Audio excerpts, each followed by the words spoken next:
BL concept के YouTube channel पे आप सभी प्यारे साथियों का स्वागत है।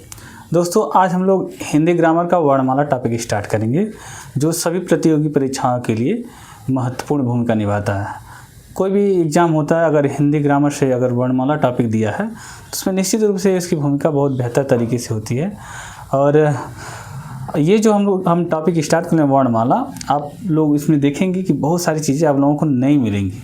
आप बहुत सारी चीज़ें आप लोग नई सीखेंगे। और ऐसा नहीं है कि हम नहीं कह सकते कि आप लोग पढ़े नहीं होंगे, लेकिन इतना विश्वास है कि जो हम चीज़ें पढ़ाएंगे उसमें बहुत सारी चीज़ें आपको नई देखने को मिलेंगी, बहुत सारी परिभाषाएं नई देखने को मिलेंगी। जो भी कंटेंट आप लोगों को दिया जाएगा, आप लोग विश्वास कीजिए कि बिल्कुल पूरी तरीके से कहीं भी कोई शिकायत का मौका ही नहीं मिलेगा। ठीक है, आप लोग बेहतर तरीके से नोट्स बना के समझते रहिए और इसको अच्छे तरीके से रिवाइज कीजिएगा। बेहतर तरीके से आप लोगों को लाभ मिलेगा ही मिलेगा। ठीक है, तो आज हम लोग स्टार्ट करेंगे वर्णमाला। तो वर्णमाला स्टार्ट करते हैं। वर्णमाला है ना, यह जो है हिंदी ग्रामर में मुख्य भूमिका निभाता है वर्णमाला। और यह वास्तव में देखा जाए तो बहुत बड़ा टॉपिक है। अगर इससे पढ़ाया जाए या फिर पढ़ा जाए तो इसमें काफ़ी समय लगने वाला है ना। तो वर्णमाला को अगर हम लोग पढ़ेंगे तो बहुत बेहतर ढंग से कोशिश करेंगे कि कोई भी चीज़ें छूटे ना, और आप लोगों को बहुत बेहतर ढंग से समझ में भी आए। ठीक है, अगर वर्णमाला को हम लोग देखा जाए तो वर्णमाला दो शब्दों से मिल के बनता है, वर्ण प्लस माला, है ना। माला का मतलब होता है समूह। क्या होता है? समूह। अगर हम लोग वर्णमाला को पढ़ रहे हैं तो वर्णमाला जो है दो शब्दों से मिलकर बनता है। किससे कि थोड़ा सा बड़ा बड़ा लिख दें, नहीं तो बाद में आप लोग कमेंट बॉक्स में छा देते हैं कि सर थोड़ा सा बड़ा लिखिए। तो यह दो शब्दों से मिलकर बनता है, वर्ण प्लस माला। यह दो शब्दों से मिल। माला का जो शाब्दिक अर्थ होता है यह होता है समूह, है ना। क्या होता है? समूह। यानी कि अगर इसकी परिभाषा की हम बात करें वर्णमाला की, अगर इससे, तो वर्णों का जो समूह होता है, क्या होता है? वर्णों का समूह, है ना, को क्या कहते हैं? वर्णमाला। अगर इसके अनुसार देखा जाए तो वर्णों के जो समूह हैं इन्हें हम लोग क्या कहते हैं? वर्णमाला। अगर दूसरी परिभाषा की बात करें हम, तो वर्णमाला की अगर परिभाषा की बात करें तो वर्णों के व्यवस्थित समूह को,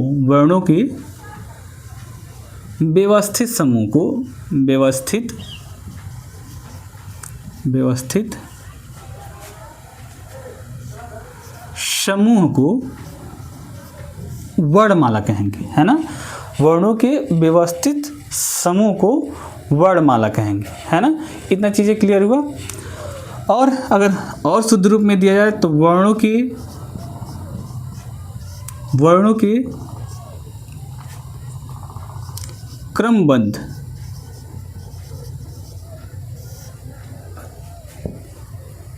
एवं सार्थक समूह को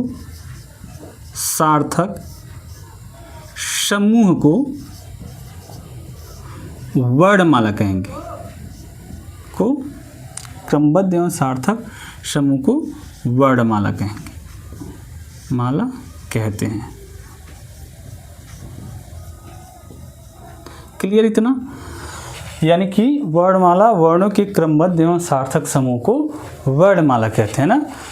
अब देखिए, और एक बहुत बड़े विद्वान जो हैं कामता प्रसाद गुरु, ये अपनी परिभाषा अपने शब्दों में देते हैं।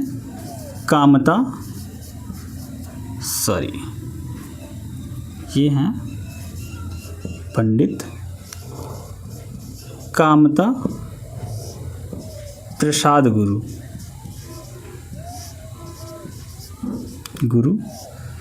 ये कहते हैं कि वर्णों के समुदाय को, क्या कहते हैं? वर्णों के समुदाय को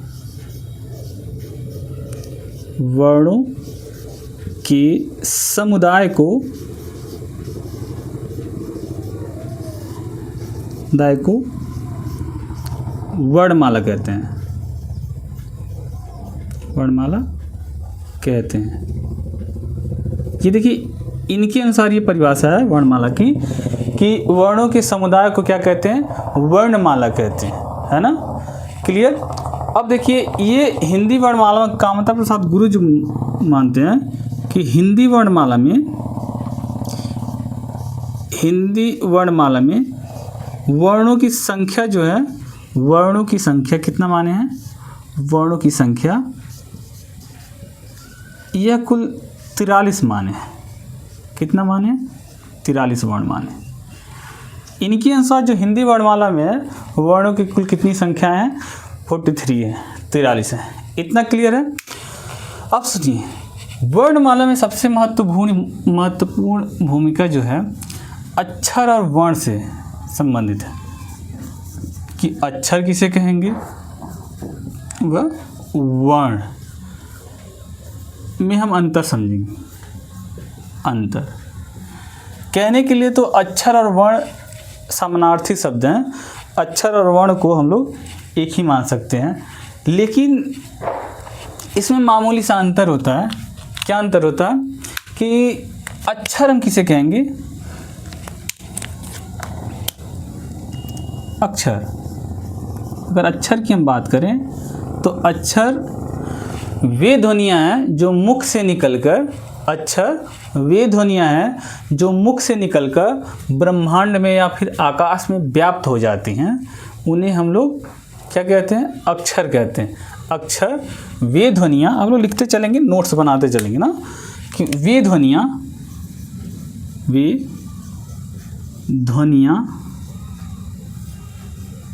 जो मुख से निकलकर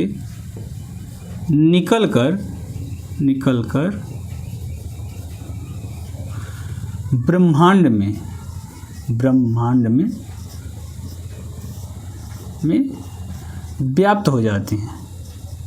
व्याप्त हो जाती हैं, फिर विलीन हो जाती, व्याप्त हो जाती हैं।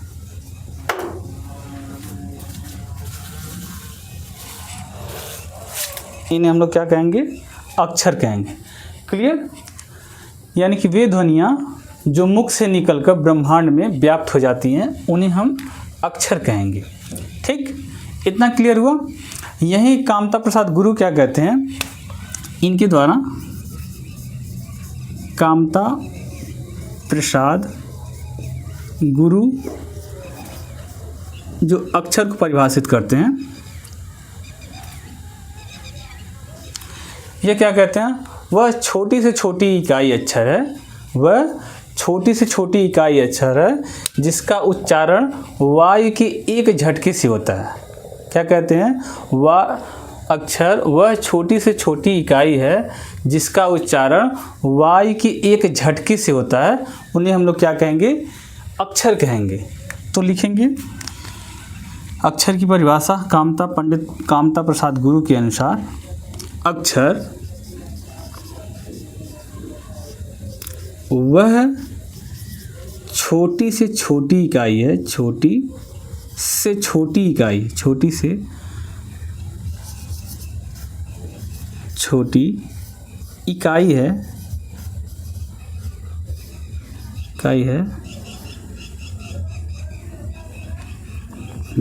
उच्चारण वायु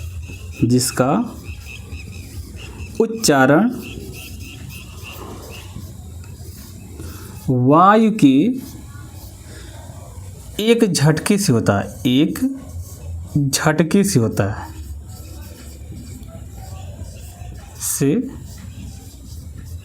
है, उन्हें हम लोग क्या कहेंगे, जैसे मान लीजिए, जैसे कोई बोल दिया जी, जल्दी से बोला जाए जी, तो इनके अनुसार यह अक्षर है। बोल दिया गया क्या, है ना, आ, ये सब इनके अनुसार अक्षर। ये हम नहीं कह रहे हैं, ये पंडित कामता प्रसाद गुरु कहते हैं कि अक्षर वह छोटी से छोटी इकाई है जिसका वायु के एक झटके में उच्चारण होता है ना। तो इनके अनुसार क्या है, जैसे जी, क्या, आ, हाँ, ये सब अक्षर है इनके अनुसार। क्लियर है, इतना सबको क्लियर। अब देखिए, आप लोग अगर एलटी, टीजीटी, पीजीटी की भी तैयारी करेंगे तो मैं जो ये टॉपिक दूंगा इसमें भी बहुत बेहतर लाभ मिलेगा आप लोगों को, क्योंकि ये टीजीटी पीजीटी में आप लोगों को ये सीधे सीधे पूछ देगा कि कामता प्रसाद गुरु के अनुसार अक्षर क्या है, वर्ण क्या है, या फिर कई परिभाषा दे देगा, उसमें पूछ देगा कि ये किसके अनुसार है। ठीक है, तो आप लोग इसको भी बेहतर ढंग से समझ पाएंगे। यह देखिए, अक्षर वे ध्वनियाँ जो मुख से निकलकर ब्रह्मांड में व्याप्त हो जाती हैं या फिर ब्रह्मांड में विलीन हो जाती हैं, उन्हें अक्षर कहते हैं। समझ में आया? विलीन हो जाती है, इसका मतलब ये तो है नहीं कि वो ख़त्म हो जाती हैं, क्योंकि अक्षर समाप्त तो होगा ही नहीं। अब इनके अनुसार अक्षर वह छोटी से छोटी इकाई है या फिर वह छोटी से छोटी इकाई अक्षर है जो वायु के एक झटके से होता है ना, उन्हें क्या कहते हैं? अक्षर कहते हैं। ये रहा अक्षर की परिभाषा। अब हम लोग देखेंगे वर्ण क्या है ना, वर्ण क्या है। अब हम लोग देखेंगे कि वर्ण क्या है। वर्ण की परिभाषा को हम लोग समझेंगे कि वर्ण है ना, वर्ण क्या है। अब मुख से निकली जो ध्वनि है, मुख से निकली जो ध्वनि है उसका लिखित रूप ही वर्ण है। सॉरी मुख से निकली ध्वनि का लिखित रूप है ना, लिखित रूप क्या है? वर्ण है। यानी कि मुख से निकली ध्वनि का लिखित रूप जो है वह क्या है? वर्ण है ना। क्लियर है? अब कामता प्रसाद गुरु भी इसमें कुछ न कुछ कहेंगे, स्वाभाविक सी बात है। तो वह बोलते हैं कि वर्ण उस मूल ध्वनि को कहते हैं, वर्ण उस मूल ध्वनि को कहते हैं जिसका खंड न हो सके। पंडित कामता प्रसाद गुरु कहते हैं, कामता प्रसाद गुरु, चूँकि यह हिंदी के बहुत बड़े विद्वान हैं ना। अगर आप लोग इनकी जो कथन है, स्टेटमेंट है, ये बहुत सार्थक सिद्ध होता है ग्रामर में। और इनकी जो पुस्तकें हैं वो भी एथेंटिक पुस्तकें मानी जाती हैं। तो इसीलिए हम लोग इनको आधार ही मान के अपनी स्टडी को कंटिन्यू करेंगे। क्या कहते हैं कि वर्ण उस मूल ध्वनि को कहते हैं जिसका खंडन न किया जा सके। तो क्या कहते हैं? वर्ण उस मूल ध्वनि को कहते हैं, ध्वनि को कहते हैं जिसका खंड न किया जा सके या फिर जिसका खंड न हो, खंड न हो, उसे हम लोग क्या कहते हैं? वर्ण कहते हैं, है ना। समझ में आया?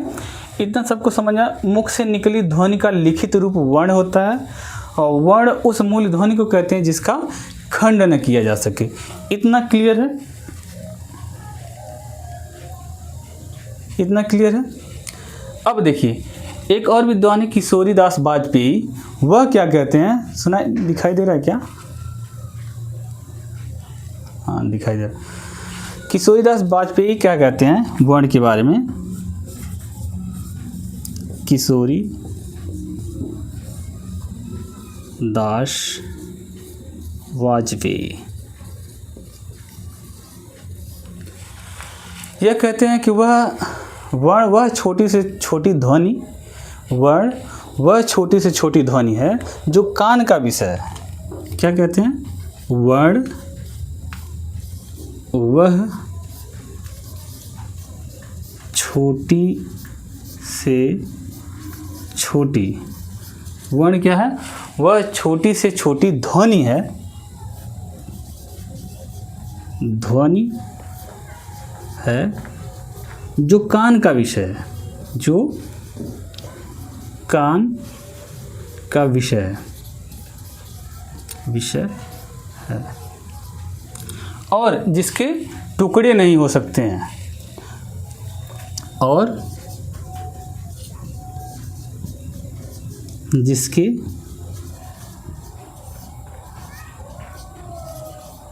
टुकड़े न किए जा सके, न किए जा सके, उसे इन्होंने क्या कहा? वर्ण कहा। क्लियर? अब हम लोग उदाहरण के तौर पे समझेंगे कि क्या है। वर्ण वह छोटी से छोटी ध्वनि है जो कान का विषय है। भाई ध्वनि स्वाभाविक सी बात है, कान का ही विषय होता है, कान के द्वारा ध्वनियों को सुना जाता है। जिसके टुकड़े न किए जा सकें उन्हें हम लोग क्या कहेंगे? वर्ण कहेंगे। जैसे मान लीजिए अ हो गया, ई हो गया, क को मान लीजिए ख, इसमें क्योंकि स्वर नहीं है, इत्यादि। इन्होंने क्या कहा? इन्होंने कहा कि वर्ण वह छोटी से छोटी ध्वनि है जो कान का विषय है और जिसके टुकड़े न किए जा सके उन्होंने इसे क्या कहा? वर्ण कहा। इतना क्लियर है? आप लोग एक बार देख लीजिए, अगर स्क्रीनशॉट लेना हो तो ले लीजिएगा और आगे हम चलें। ठीक है, मिटाते हैं। वर्ण और अक्षर में मामूली सा अंतर आप लोगों को समझ में आया? अक्षर किसे कहते हैं? कि वह ध्वनियाँ जो मुख से निकलकर ब्रह्मांड में या फिर आकाश में विलीन हो जाती हैं या फिर व्याप्त हो जाती हैं, उन्हें हम लोग क्या कहते हैं? अक्षर कहते हैं ना। अब कामता प्रसाद गुरु के अनुसार क्या कहें? अक्षर वह छोटी से छोटी ध्वनि है जिसका उच्चारण वायु की एक झटके से किया जाता है, उसे अक्षर कहते हैं। ठीक। वहीं वर्ण की परिभाषा, मुख से निकली ध्वनि को लिखित रूप देना, उसे वर्ण कहते हैं। पंडित कामता प्रसाद गुरु वर्ण को किस रूप में परिभाषित करते हैं? वर्ण उस मूल ध्वनि को कहते हैं जिसका खंड न किया जा सके। ये पंडित कामता प्रसाद गुरु के अनुसार परिभाषा है। और किशोरीदास वाजपेयी क्या कहते हैं? कि वर्ण वह छोटी से छोटी ध्वनि है जो कान का विषय है और इसे खंड न किया जा सके। जैसे उदाहरण के तौर पे हम आप लोगों को समझा ही दिए। इतना क्लियर हुआ? आप लोग स्क्रीनशॉट ले ही लिए होंगे। अब हम पढ़ते हैं आगे। आप लोग बहुत बेहतर ढंग से इसको नोट्स बनाइएगा। यकीन मानिए इस टॉपिक को हम बहुत बेहतर ढंग से पढ़ाएंगे भी। ठीक, क्योंकि वर्णमाला से आपके एग्ज़ाम में बहुत सारे क्वेश्चन पुटअप किए जाते हैं जो विद्यार्थियों को सॉल्व करने में बड़ी परेशानी होती है ना। तो आप लोग बहुत बेहतर ढंग से पढ़िएगा भी और पूरा टाइम लेके पढ़िएगा, क्योंकि वर्णमाला संबंधित कोई भी प्रश्न बाहर नहीं जाएगा। मैं पूरा कोशिश करूँगा कि कोई भी प्रश्न जो है इससे बाहर न जाए। जितना भी हम पढ़ाएं, जितना भी आप लोगों को सिखाएं हम, वो सारी चीज़ें इसके अंतर्गत ही आ जाए। और यह जो है टीजीटी पीजीटी लेवल तक का क्वेश्चन हम आप लोगों को देंगे इसमें, जो ग्रामर की वर्णमाला टॉपिक से अगर कोई पूछता है तो। ठीक है, इतना क्लियर है?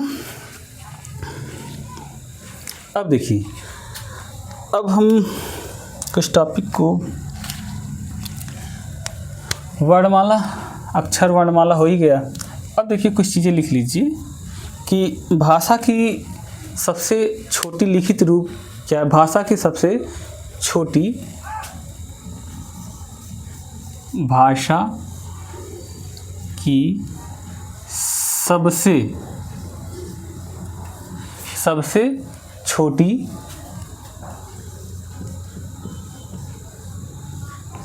लिखित रूप,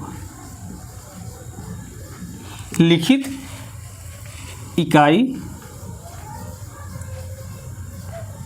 क्या है? भाषा की सबसे छोटी लिखित इकाई क्या है? वर्ण है ना। यह वर्ण लिखित रूप है ये। अब यही दूसरा हम लोग देखें तो भाषा की सबसे छोटी मौखिक इकाई, भाषा की सबसे छोटी मौखिक इकाई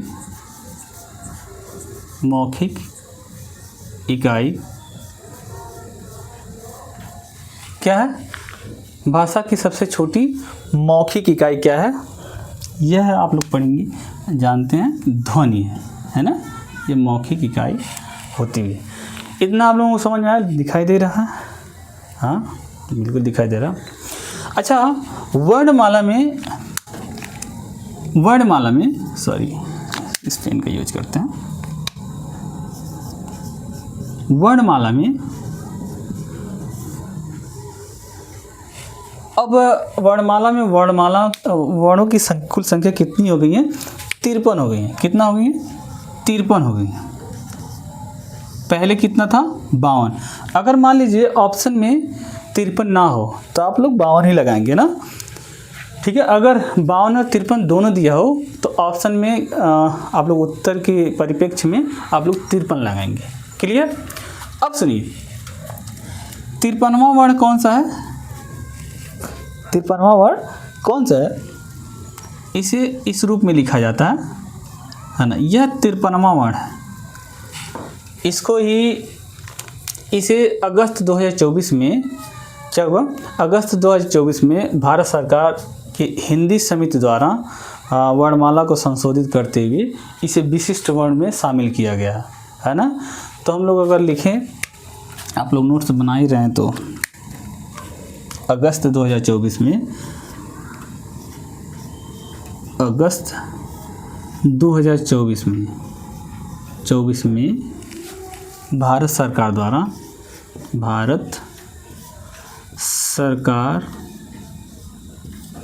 भारत सरकार के केंद्रीय समिति द्वारा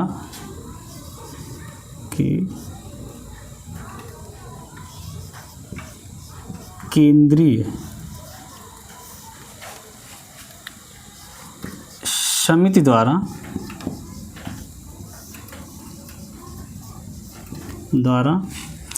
वर्णमाला में संशोधन करते हुए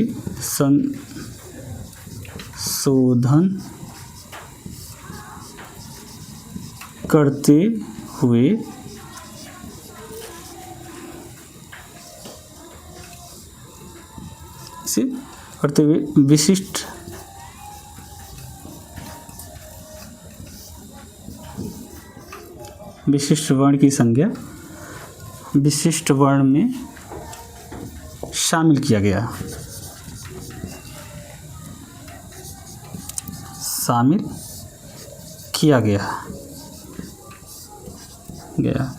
है ना। और यह जो है, इसका जो उच्चारण होता है, यह ल की ध्वनि जो है उसका उच्चारण, और यह जो उच्चारण है, जो ल और ड के बीच की ध्वनि, ल और ड के बीच की ध्वनियों के बीच में इसका उच्चारण होता है। प्रमुख तौर पे इसका बोलने के लिए साधारण तौर पे ल ही बोला जाता है। और यह जो है दक्षिण भारत की भाषाओं में, दक्षिण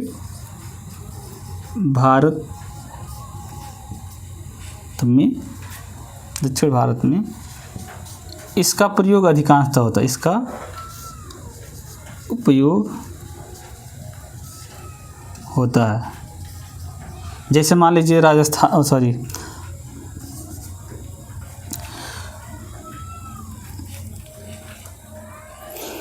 और जैसे हम लोग लिखते हैं ना मलयालम,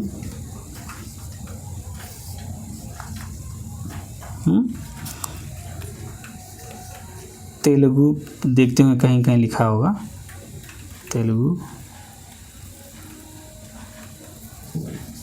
तो ये ऐसे करके बनता है, ठीक है। तेलुगु ऐसे करके क्या लिख दिए हैं, है ना। यह जो है विशिष्ट वर्ण है, ठीक है। इतना सबको समझ में आया? इतना क्लियर दिखाई दे रहा होगा।